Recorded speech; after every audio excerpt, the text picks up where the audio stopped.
பேரறிஞர் அண்ணா அவர்களே, இதோ நமது உயர்வான தமிழ்நாட்டை பாருங்கள்.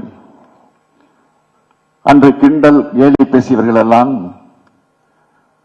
நம்மை கற்பனவாதிகள் என்று குற்றம் சொன்னவர்கள் எல்லாம் வாயெடுத்து நிற்கிறார்கள் பாருங்கள். இலக்கியத்தில் இருப்பதெல்லாம் வரலாறு ஆகாதுன்னு சிறுமைப்படுத்தி பேசியவர்கள் எல்லாம் அறிவுபூர்வமாக நம்முடைய வரலாற்றை நிரூபணம் செய்வதைக் கண்டு திகைத்து நிற்கிறார்கள் பாருங்கள். இந்தியாவோட வரலாறு இனி தமிழ் நிலத்திலிருந்து தான் எழுதப்படும் நான் தொடர்ந்து சொல்லிட்டு வரேன். அதை மெய்ப்பிக்கிற ஆய்வுகளை தமிழ்நாடு தொழில்துறை தொடர்ச்சியா செய்து வருது. இந்த ஆய்வுகள் பல்வேறு திருப்பு முனைகளையும் உருவாக்கி வருது. தமிழ்நாட்டில் நகர நாகரிகமும் எழுத்தறிவும் கிமு 6ஆம் நூற்றாண்டை தொடங்கிடுச்சுன்னு கீழடி அகழ்வாய்வு முடிவுகள் நிறுவி இருக்கு.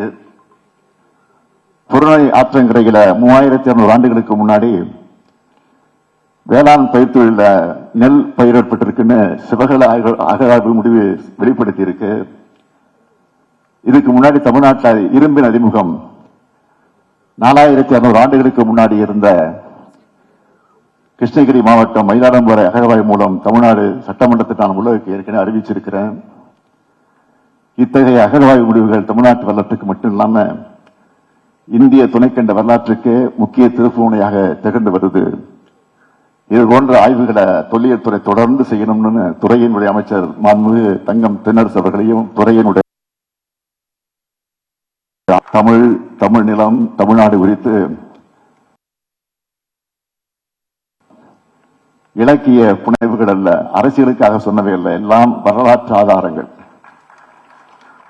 உலக அறிஞர்களால் ஏற்றுக்கொள்ளப்பட்டவை மெய்ப்பிக்க வேண்டிய கடமையை நம்ம திராவிட மாடல் அரசு எடுத்துக்கொண்டுள்ளது என்று ஏற்றுக்கொண்டுள்ளது. தமிழினின் பெருமையையும் தமிழினத்தின் தொன்மையையும் உலகம் அங்கீகரித்து ஏற்றுக்கிட்ட அந்த வரலாற்று பெருமைமிக்க விழா இந்த விழா.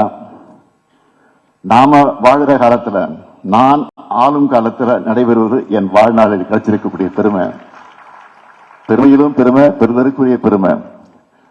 இந்த பெருமையை நம்முடைய குழந்தைகளிடம் நாம் எடுத்து சொல்லணும்.